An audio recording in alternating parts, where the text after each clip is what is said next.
তেতিয়া মানে প্ৰথম কলেজলৈ গৈ প্ৰেমত পৰিছিলোঁ এজন ছোৱালী নামটো মই নকওঁ বাৰু তাই বিয়া চিয়া হৈ গ'ল এই প্ৰেমত পৰি তেতিয়া লিখা গান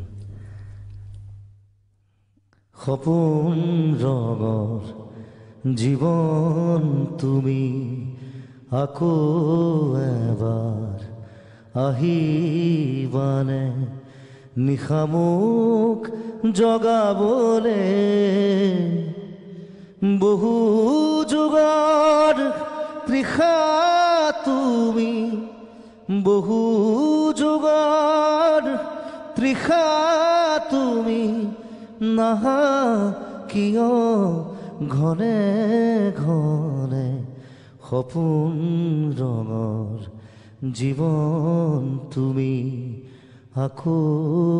এবাৰ আহিবানে নিশামুক জগাবলে এটা সূক্ষ্ম প্ৰেমৰ গীত আচলতে